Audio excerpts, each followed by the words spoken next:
Bounty hunters have the toughest job in the galaxy. They pursue the most dangerous criminals and killers after others have already failed to do so, and when no one else dares to.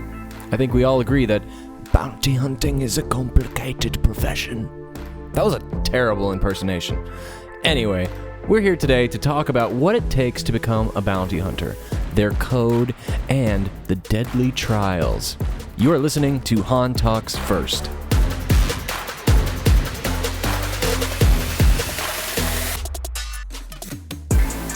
Welcome back, Star Wars freaks. I hope you're having a great day. Some of the topics in today's episode are from suggestions made by you, the listeners. So feel free to drop a comment below on what interesting Star Wars topics you would like to hear about next. Now, before we get into exactly what bounty hunters are, we have to address some common misconceptions about them.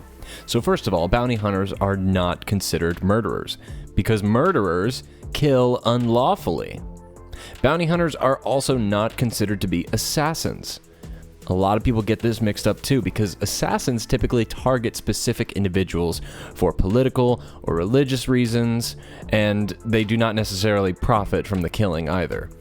And of course, finally, bounty hunters are not considered to be mercenaries. Mercenaries are freelance soldiers hired to serve in foreign armies, and bounty hunters have a little regard for anyone whose allegiance is for sale. So with all of that out of the way, we can talk more about bounty hunters and who they actually are, but let's start off with the Bounty Hunters Guild. So, a long time ago, in a galaxy far, far away, before the founding of the Galactic Republic, countless bounty hunters have prowled the galaxy tracking acquisitions. And although many of those hunters operated alone, many of them also formed alliances. Now, there's been various incarnations of the Bounty Hunters Guild over the past 25,000 years. Some would say even 30,000 years. But the earliest records date to shortly after the formation of the Galactic Republic, with a guild in the Kashyyyk system.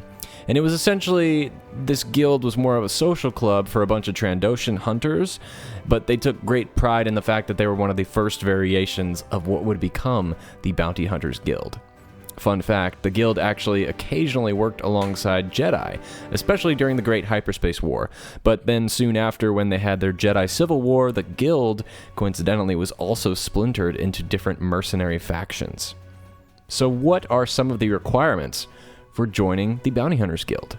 Well, number one, each candidate for membership in the Bounty Hunters Guild must be sponsored by at least one existing member of the guild.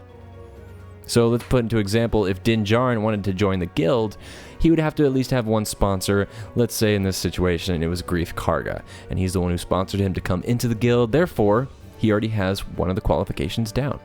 The second qualification is that each candidate for membership in the Bounty Hunters Guild must pay an evaluation fee of 750 credits.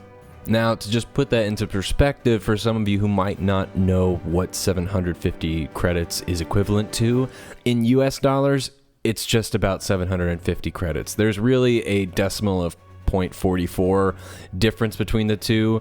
A galactic credit would actually be more worthy than an American dollar, for example, but in this situation, they're about equivalent. So the third requirement is that each candidate for membership in the Bounty Hunters Guild must have a minimum of 5 confirmed captures with bounty payouts totaling at least 20,000 credits. And the final requirement is that each candidate for membership must survive the initiation test. Greedo once said that the initiation was extremely difficult, and many others have agreed with him. So let's talk about the initiation test. Now, the Bounty Hunters Guild initiation test is otherwise known as the Bounty Hunter Trials, and it is some of the most intense challenges you can ever face in this galaxy. I believe that this initiation trial test thing would actually make for a really great Star Wars movie or TV show.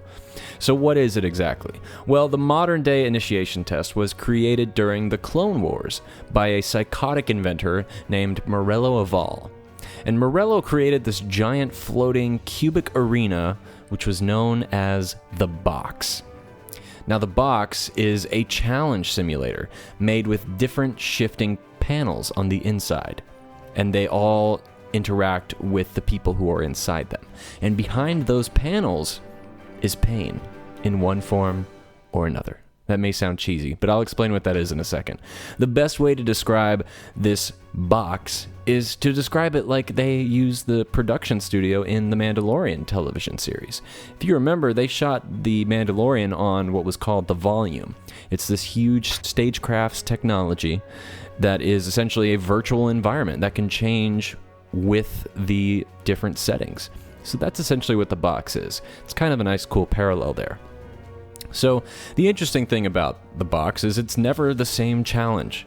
The box is programmed with many different environments and different tests. Some examples of this include dioxis gas, incendiary propellant, and industrial cutting lasers.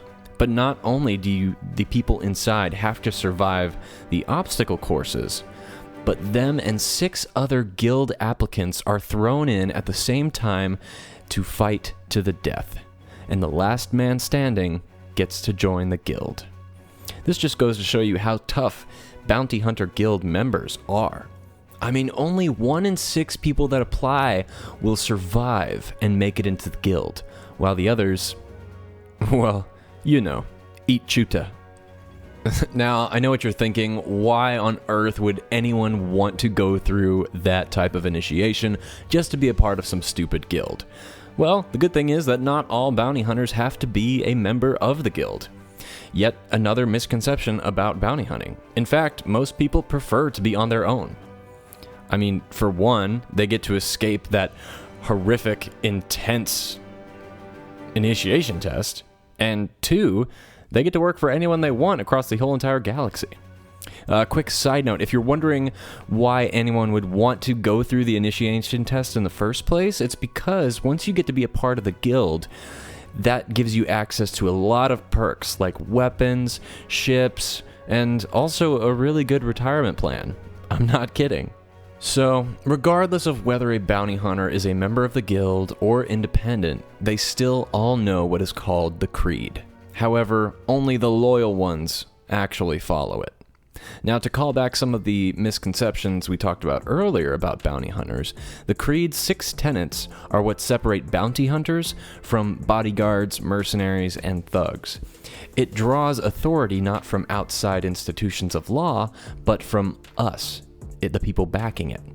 So let's talk about the tenets. The first tenet is people don't have bounties, only acquisitions have bounties. Now you can think of that like this. When a person gets a price on their head, he's no longer a person. He is an acquisition. He is simply hard merchandise for a bounty hunter to go out and snatch. The second tenet is capture by design, killed by necessity. You know, wanted posters will often say dead or alive, and sometimes they just say dead.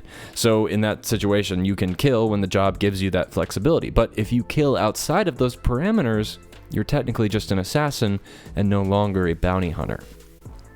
The third tenet states, no hunter shall slay another hunter. I think that's pretty self-explanatory, so I'm not going to explain. The fourth tenet is, no hunter shall ever interfere with another's hunt. Again, really self-explanatory, just a matter of respect among the other guild members. Tenet number 5 is, in the hunt, one captures or kills, but never both. Now, like we said earlier, hunters are not considered murderers. If a bounty is wanted alive, then they must deliver it alive. That is what the 5th tenet is all about. And finally, the 6th tenet. No hunter shall refuse aid to another hunter. Now, this one is really just about a matter of loyalty and respect, but it's also beneficial to the hunter that is assisting another bounty hunter because in return for assisting them, they are required to take anywhere from 10 to 40% of their partner's bounty, depending on how big that acquisition is. So that's another perk there. So That is honestly all I have to talk about today about the bounty hunters and who they actually are. I hope you guys learned a lot about bounty hunting and the guild in today's episode. Hope you guys have a great rest of your day. I look forward to seeing you again. Please give this video a like if you're watching on YouTube. Please consider rating and reviewing and subscribing so you never miss an episode. And now, my friends, somehow, someway, somewhere this week, may the Force be with you. So who talks first? You talk first? I talk first.